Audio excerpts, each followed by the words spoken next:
Hello students, how are you all? So in the last lecture we have completed or started the exercise solution, and we have completed the solution of in-text of chapter number 10 of class 9 science, that is gravitation. So moving with the question number 7, what is the importance of universal law of gravitation?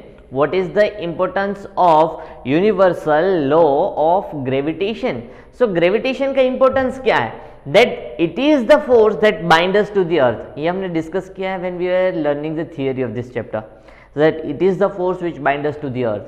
It is the force due to which the moon revolves around the earth. It is the reason due to which the earth revolves around the sun.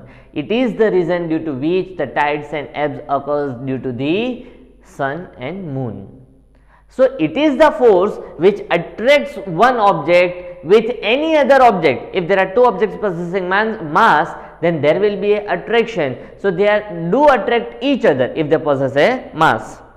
So this is the importance of universal law of gravitation. What is the acceleration of free fall? When there is a free fall, the object is moving in the downward direction. If there is an object A, it is moving in the downward direction. If it is released from here, the speed will be 0 meter per second. So after 1 second it will be 9.8 meter per second. So it means the speed is increasing, and in 1 second the change in speed is 9.8. So the acceleration is 9.8 meter per second square. So the acceleration of an object during the free fall is known as acceleration on the free fall, and that is 9.8 meter per second square. तो ये चीज याद रखनी है. And this week also there is a test of this chapter as well as chapter number 9 combined. तो उसके लिए थोड़ा बहुत इंपॉर्टेंट क्वेश्चंस यहाँ पे भी होंगे. यूनिट्स आपको याद रहने चाहिए. There should be many more things. What do we call the gravitational force between earth and an object? So the gravitational force and the earth and the object. For example, what is the formula for the force? The formula for the force is F is equals to capital G m1 m2 upon d square. What is m? That is mass of an object. What is m2? That is mass of earth. So now removing this m, the F is equals to m into G me upon d square, and this d is radius of the earth. Now this g me into d square is equals to the gravitational acceleration. So the final formula comes to the F is equals to mg, where g's value is equals to 9.8 meter per second square. This is the value of this small g. Clear? Now this is known as the weight of an object. This is known as the weight of an object. Weight of an object. This is known as weight of an object. The force exerted by earth on me is known as my weight. The force exerted on you is known as weight of yours. तो अर्थ जिसके भी ऊपर force लगाता है, gravitational force, उसे हम कहते हैं weight of an object, and that weight is dependent upon the gravitational acceleration, that is 9.8, and mass of an object. मेरा मास अलग होगा तो मेरा वेट कुछ अलग है, आपका मास डिफरेंट है तो उसका आपका मास भी कुछ अलग रहेगा बेटा. So that is the mass. So now moving on to the question number 10. Amit buy few grams of gold at the poles as per the instruction of one of his friend. He hands over the same when he meets him at the equator. Will the friend agree with the weight of gold bought? If not, why? तो है क्या, इस वापस एक बार समझते हैं. About the gravitational acceleration, g की value अर्थ पे कांस्टेंट नहीं है. सो हियर इज ए अर्थ. अर्थ का हमने देखा तो यहाँ पे थोड़ा सा फ्लैट रहता है. ये क्या है बेटा, थोड़ा सा फ्लैट रहता है at the poles, but on the equator वो थोड़ा सा फूला गया है ना. सो हियर द रेडियस, ये जो डिस्टेंस है सपोज d1 कंसिडर कहते हैं, और ये जो डिस्टेंस है उसे d2 कंसिडर कहते हैं. So here d1 is greater then d2. तो यहाँ पे जो g है, ग्रेविटेशनल एक्सेलरेशन g1 लेते हैं, यहाँ पे ग्रेविटेशनल एक्सेलरेशन g2 लेते हैं. These are the poles. This one is the north pole, south pole, and this is the equator. तो इक्वेटर का डिस्टेंस ज्यादा है, पोल्स का डिस्टेंस कम है. तो वहां पे भी अगर हम बात करें बेटा, तो डिस्टेंस अगर ज्यादा होगा तो ग्रेविटेशनल एक्सेलरेशन कम होगा. Why? Because as the distance increases, force decreases. Distance increases, force decreases. तो अगर d1 is greater than d2 then g1 is less than g2. g1 is less than g2. Suppose यहां पे आपको poles पे किसी ने 10 ग्राम या फिर 10 केजी गोल्ड दिया, तो वहां पे उसका वेट क्या होगा? वेट फाइंड करने का फॉर्मूला है mg, दैट इज 10 इंटू, अगर ये पोल्स की बात करें तो g2 है, और ये किसके बारे में? Poles. Now weight at the equator is equals to mass of an object when gravitational acceleration of the equator, that is mass is 10 and here also g is g1, but g1 is less, g2 is greater. तो यहां पे आप कह सकते हो poles पे greater force होगा, wait होगा, और इक्वेटर पे फोर्स लेस होगा, दैट इज वेट लेस होगा, बिकॉज ये 10 तो कांस्टेंट है, इनटू जी1, बड़ी वैल्यू होगी तो आपको बड़ा वैल्यू मिलेगा, जी1 is less, so you will get smaller value. So F P is greater than F E. P for poles, E for equator, F means weight, weight at poles, weight at equator. तो poles पे weight ज्यादा होगा, equator पे wait कम होगा. Why? Because gravitational acceleration at equator is less than the gravitational acceleration at poles. Clear? तो यहाँ पे हमें ध्यान रखना है, ग्रेविटेशनल एक्सेलरेशन इक्वेटर पे कम रहता है, पोल्स पे ज्यादा रहता है. And this one is given in the hint, ये हमें दिया हुआ है that the value of g is greater at the poles and lesser at the equator. Poles पे ज्यादा रहती है, इक्वेटर पे कम रहती है, तो ये हमें ध्यान में रखना है. मैंने वो आपको बताया कि भाई क्यों कम रहती है, क्योंकि डिस्टेंस डिफरेंट है, इक्वेटर का डिस्टेंस ज्यादा है, पोल्स का डिस्टेंस कम है, तो ये मैग्नेट जैसा वर्क करता है. Gravitational force is almost similar to the magnetic force. दो मैग्नेट नजदीक रखेंगे तो अट्रैक्शन ज्यादा होगा, चिपक जाएंगे, लेकिन थोड़ा दूर करेंगे तो फोर्स कम होगा, तो एक दूसरे को अट्रैक्ट नहीं कर पाएंगे. तो इसीलिए जब डिस्टेंस इंक्रीज होता है तो अट्रैक्टिव फोर्स कम होता है, डिस्टेंस कम हो जाता है तो ग्रेविटेशनल फोर्स इंक्रीज हो जाता है. Clear? So now moving on to the question number 11. Why a sheet of paper falls slower than one that is crumbled into a ball? आपको 2 पेज ले लेने हैं. क्या लेना है बेटा? 2 पेज लेने हैं. कैसे 2 पेज? एक तो ऐसा सिंपल शीट ऑफ पेपर, दूसरा है उसको आपको बॉल बना देना है. एक ऐसा सिंपल शीट ऑफ पेपर लिया और दूसरे को आपने क्या किया बेटा? एक बॉल बना दिया. क्लियर? तो ये जो बॉल बन रहा है, बॉल को अगर हम थ्रो करते तो बॉल जल्दी से नीचे आएगा instead of A sheet of paper. Sheet of paper को नीचे तक पहुंचने में टाइम लगेगा, लेकिन बॉल बना के अगर पेपर का रिलीज करेंगे तो उसे लेस टाइम लगेगा to reach to the surface of the earth. Why? Because वहां पे क्या था कि उसका सरफेस एरिया ज्यादा था. मैंने आपको बोला थी अपवर्ड डायरेक्शन में एयर फोर्स लगाता है. क्लियर?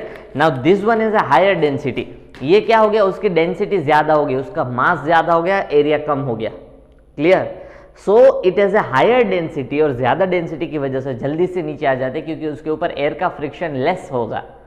वहां पे एयर का फ्रिक्शन ज्यादा होता है जब शीट ऑफ पेपर होता है.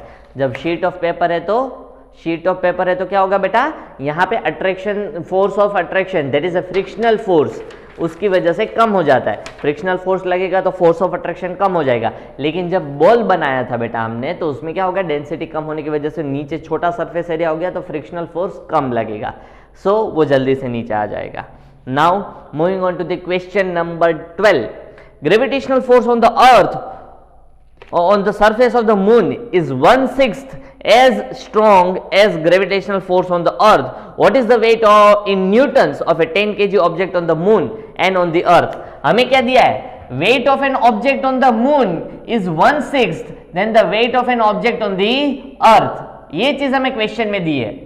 Now we have to find the weight of an object on moon and weight of an object on earth. Weight यानी फोर्स ही होता है, फॉर्मूला तो यही लगाते हैं, लेकिन कभी कभार F की जगह हम W लिखते हैं. यहां पे मैंने F लिखा, यहां पे W लिखे, होता तो one in the same thing. Weight बोलता हो तो W लिख लेते हैं, वरना फोर्स को भी वेट ही कहा जाता है when here it is G. If it is gravitational acceleration, then the force becomes weight. Now you have to find the weight of an object on moon and weight of an object on the earth. The mass of an object is given 10 kg. Now what will be the weight of an object on the earth? That is a simple formula, mg. Mass is 10 and the value of g is 9.8. The value of small g is 9.8. So there we go, 98 Newton. 9.8 into 10 तो point remove हो जाएगा. That is weight of an object on the earth is 98 Newton. Now weight of an object on moon, weight of an object on moon, that is 1/6 the weight of an object on the earth, that is given in the question, that is given in the question. So weight of an object on the moon is equals to 1/6 into 98 weight of an object on the earth, अभी हमने find किया हुआ है. So that is 98. So weight of an object on the moon is equals to 6 से तो cut नहीं कर सकते, लेकिन 2 से कर सकते. 2 3 240 5 6 7 8 49 za. So there it is 49. So 49 divide by 3, तो आपको आंसर मिलेगा 49 divide by 3 and that will be equal to 16.33 16.33 Newton. Newton याद रखना है भाई, तो आपको याद रखना है Newton. So this is the weight of an object on moon and this is the weight of an object on the earth. तो अर्थ पे जितना होगा उससे 1/6 मून पे होगा. तो इस तरीके से आप फाइंड कर सकते हो. Quite simple. Clear. Now moving on to the question number 16. Sorry. A ball is thrown vertically upward with a velocity of 49 metre per second. ये कुछ मजेदार क्वेश्चंस आए. So, यहाँ पे थोड़ा बहुत ध्यान देने लायक क्वेश्चन है अभी बेटा, तो इसमें थोड़ा सा ध्यान देंगे हम. What we are doing, that we are throwing a ball upward with a velocity of 49 metre per second. 49 metre per second से हम उसे थ्रो कर रहे हैं, तो वो बन जाती है हमारी इनिशियल वेलोसिटी. वो क्या बन जाता है बेटा हमारा? Initial velocity. सो आप लिख सकते हो in the given data that u is equals to 49 metre per second. u is equals to 49 metre per second. तो यहां से हम गिवन डेटा लिखना स्टार्ट करते हैं for the question number 13.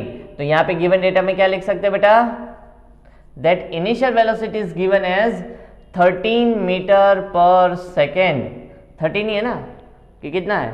Sorry, question number 13 है, but the velocity is 49 metre per second. That is 49 metre per second. लेकिन ये आप एक बार इसका जो मोशन है उसे आप फिगर के थ्रू सोचो कि एक ऑब्जेक्ट है, उसको मैंने अपवर्ड डायरेक्शन में थ्रो किया with a velocity of 49 metre per second. That is initial velocity 49 metre per second. अभी क्या होगा? उसकी स्पीड इंक्रीज होती जाएगी कि कम होगी? As it is in the upward direction उसकी स्पीड कम होगी एंड फाइनली एक पॉइंट आ जाएगा जहां से वो डाउनवर्ड मोशन स्टार्ट करेगा. लेकिन जब ये ऑब्जेक्ट पॉइंट पे पहुंच गया है, तब उसकी फाइनल वेलोसिटी अगर हम मेजर करें तो that will B 0 metre per second, क्योंकि वो धीरे धीरे स्पीड कम होती जाएगी और वापस आ जाएगा. Now here this is the distance travel by an object, और उसे हम कह सकते हैं height of an object, height attained by the object. Distance के लिए हम एस करते हैं, लेकिन ये अपवर्ड डायरेक्शन में तो डिस्टेंस और हाइट एक ही चीज हो जाती है. The distance travel by an object is equals to height attained by an object. दूसरा, now what is the question? Calculate the maximum height which it rises. तो हमें ये हाइट ही मेजर करनी है. So the first question is, so here the first question is हमें height ढूंढनी है. Clear? What is the second question? The second question is the total time it takes to return to the surface of the earth. वो वापस नीचे आएगा, वो वापस नीचे तक आएगा, तो टाइम कितना लगेगा? टाइम कितना लगेगा वो हमें ढूंढना है बेटा. सो नाउ सेकेंड क्वेश्चन के लिए हमें टाइम ढूंढना है. और क्या वैल्यू दी गई है? u is equals to 49 metre per second. Final velocity is equals to for first question for case 1. यहां पे केस 1 के लिए हम ट्राई करते हैं that u is equals to 49 metre per second, v is equals to 0 metre per second and acceleration g, आप a बोलो या g बोलो, as it is the upward direction, तो यहाँ पे g क्या होगा? 9.8 होगा, but it is in the opposite direction, कम हो रहा है, that is -9.8 metre per second square. So यहाँ पे g की वैल्यू क्या होगी? -9.8 metre per second square. So we have a formula. हमारे पास कुछ फॉर्मूलाज है. कौन कौन से फॉर्मूलाज है? v is equals to u plus at, s is equals to ut plus 1/2 at square, and the third one is v square minus u square is equal to 2as. यहां पे a की जगह हम क्या लिखेंगे? g लिखेंगे. जहां पे a है वहां पे क्या लिखेंगे? g, बिकॉज हम ग्रेविटी पढ़ रहे हैं, तो एक्सेलरेशन इज ग्रेविटेशनल एक्सेलरेशन. तो हम ये कौन सा फॉर्मूला यूज करेंगे, ये वाला। Why not this one, because यहाँ पे s अगर आपको ढूंढना है तो आपको t की वैल्यू पता होनी चाहिए, but the t is not given. लेकिन यहाँ पे इस फॉर्मूला में कहीं पे भी t नहीं आता। v की वैल्यू हमें पता है, u की वैल्यू पता है, g की वैल्यू हमें पता है, तो we can find the value of s। तो वही फॉर्मूला हम यूज करेंगे बेटा। कैसे, देख लो यहाँ पे एक first case, v square minus u square is equals to 2gs। What is v? That is 0. What is u? That is 49 the whole square. 2. What is the value of g? 9.8 into s. 9.8 कौन सा है, minus. सो year minus 49 into 49 करेंगे, square है तो। क्यों, क्योंकि यहाँ पे कट होने में शायद आसानी हो जाए। Minus 2 into 9.8 into s, minus minus दोनों तरफ कट होंगे। I want the value of s, so s is equals to 49 into 49। देखो s is equals to 49 into 49 है, this 2 is in the multiplication, इस तरफ लाएंगे तो डिवीजन में हो जाएगा, दैट इज 2 इंटू 9.8। ये पॉइंट हटा दूंगा बेटा यहाँ से, तो ऊपर 10 मल्टीप्लीकेशन में चला जाएगा। 49 1 जा, 49 2 जा, 2 1 जा, 2 5 जा, 2 1 जा, 2 5 जा। यहाँ पे अगेन मैं कट कर सकता हूँ 2 से, लेकिन पहले इन दोनों को मल्टीप्लाई करता हूँ। तो यहाँ पे 49 इंटू 5 करूंगा बेटा, तो 49 into 5 that will be 245। 245 divide by 2 that will be equals to 122.5 metre. 122.5 metre height attain करेगा। कितना हाइट अटेन करेगा, 122.5 metre. Now for the case 2, now for the case 2, case 2 के लिए क्या होगा बेटा, now for the case 2 I can write that initial speed तो हमारी क्या थी, 49 मीटर पर सेकेंड। g की वैल्यू क्या है, g has a value of minus 9.8 metre per second square. Now I want to find the t, तो t कौन कौन सी फॉर्मूला में आता है, ये 2 फॉर्मूला में आता है। लेकिन यहाँ पे मोशन कौन सा है, ये फिगर समझो। ऑब्जेक्ट मैंने यहाँ पे अपर डायरेक्शन में थ्रो किया, ऑब्जेक्ट वापस नीचे तक पहुंचेगा, तब आपको t ढूंढना है। क्या ढूंढना है, t that is total time, ऊपर और वापस नीचे आने का टाइम।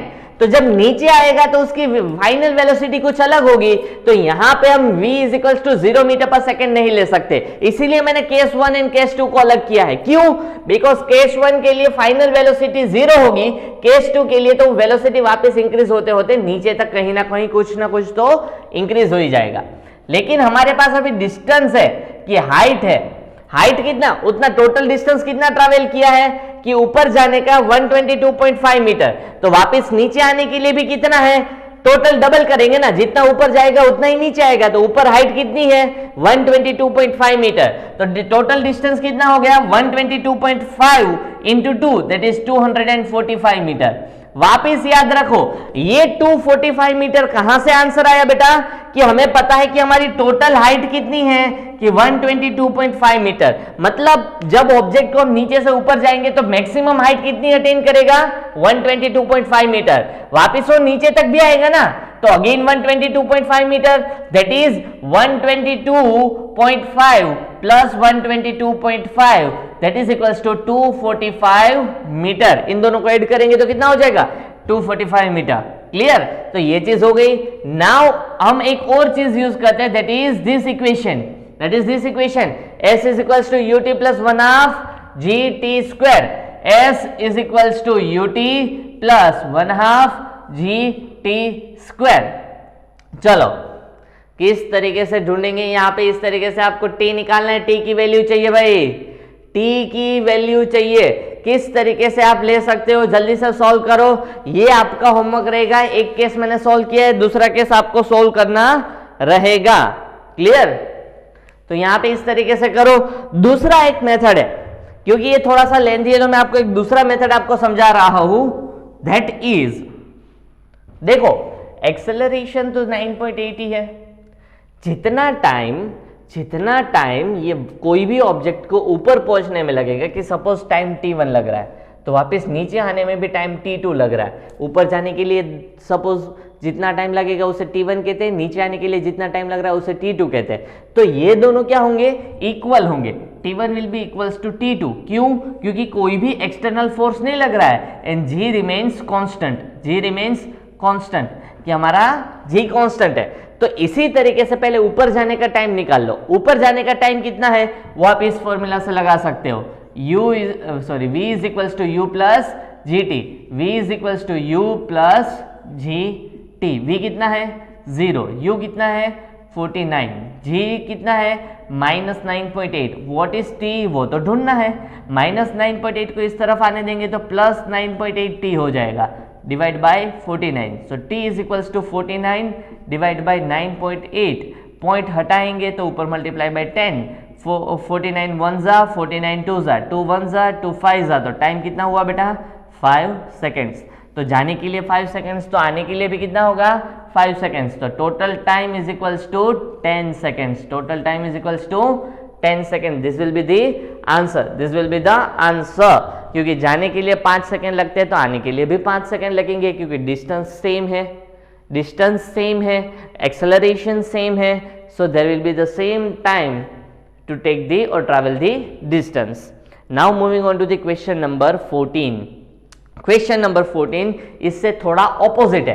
क्वेश्चन नंबर 14 क्या है बेटा, इससे थोड़ा ऑपोजिट है। 13 में हमने क्या किया, हम एक ऑब्जेक्ट को नीचे से ऊपर की तरफ भेज रहे हैं। 14 में हमें क्या करना है, एक ऑब्जेक्ट ऊपर से रिलीज कर रहे हैं। It means it is in free fall, it is in free fall. यहां पे हमने एक्सेलरेशन g की वैल्यू क्या ली थी -9.8। Why? Because it was deceleration और रिटार्डेशन है ना, स्पीड कम हो रही थी। लेकिन जब कोई भी ऑब्जेक्ट ऊपर से नीचे की तरफ आता है तो उसकी स्पीड तो इंक्रीज होती है। तो इसीलिए फ्री फॉल के टाइम पे हम क्या करेंगे बेटा, हम करेंगे यहां पे क्वेश्चन नंबर 14 की बात करें तो हमारा g का वैल्यू क्या होगा +9.8 metre per second square. Now, reading the question, a stone is released from the top of a tower. एक टॉप ऑफ द टावर में से स्टोन को हम रिलीज करते हैं इन डाउनवर्ड डायरेक्शन। सो यहां पे उसका इनिशियल वेलोसिटी क्या हो जाएगा 0 मीटर पर सेकेंड। कोई एक स्टोन है उसको क्या कर रहे हैं, रिलीज करते हैं, रिलीज यानी छोड़ा। तो जब जैसे ही रिलीज होता है तब उसकी वेलोसिटी तो कुछ होगी नहीं, that is 0 metre per second. Now from the top of A tower of height 19.6 of height that is distance, that is 19.6 meter. Now for 19.6 meter calculate its final velocity just before touching the ground. Just before touching the ground उसकी final velocity क्या होगी वो आपको ढूंढना है। Now again we have a same formula, यहाँ पे अभी हम रब करेंगे ही नहीं उसको, that is v is equals to u plus at, s is equals to u t plus 1/2 a t square, v square minus u square is equals to 2 a s. Now I want to find the value of v. v is equals to u plus a t. v ढूंढ सकते हैं हम, लेकिन हमारे पास यहाँ पे t नहीं है। ये वाला फॉर्मूला में तो v ही नहीं है, तो ढूंढेंगे कैसे? तो फाइनली हमें यही फॉर्मूला यूज करना पड़ेगा। So the formula remains, we know that, हम क्या लिखेंगे, वी नो दैट, हमें सारी चीजें पता ही होती है क्या, that v square minus u square is equals to 2as, लेकिन a की जगह क्या यूज करेंगे, g, because it is gravitational acceleration. What is v? v तो ढूंढना है। What is u? u is 0, तो 0 का स्क्वायर तो 0 ही रहेगा। 2 इंटू जी की value 9.8 into distance 19.6। Now v square is equals to 2 into 9.8 का पॉइंट हटा देंगे बेटा तो डिवाइड बाई 10 इंटू 19.6 का 196 करेंगे तो एक और 10। क्लियर? तो यहाँ पे v स्क्वायर आपको मिलेगा, आप इन सबको मल्टीप्लाई करते जाओ। क्या करते जाए? मल्टीप्लाई। तो यहाँ पे आपको आंसर मिलेगा 196, 2 into 98 that is 196 into again 196 divide by 10 into 10 that is 100। तो मैं इसे 10 इंटू 10 ही रखता हूं। See this is the square form, 196 into 196 that is the square of 196, 10 into 10 that is the square of 10। तो यहां पे मैं एक चीज लिख सकता हूं बेटा, that is v square is equals to 196 the whole square upon 10 the whole square. तो यहाँ पे मुझे तो v की वैल्यू चाहिए, नॉट v स्क्वायर, तो मैं स्क्वायर रिमूव करता हूँ। एक तरफ से स्क्वायर रिमूव करेंगे तो दूसरी तरफ से that is 196 by 10, so the v इज 19.6 मीटर पर सेकेंड। क्लियर?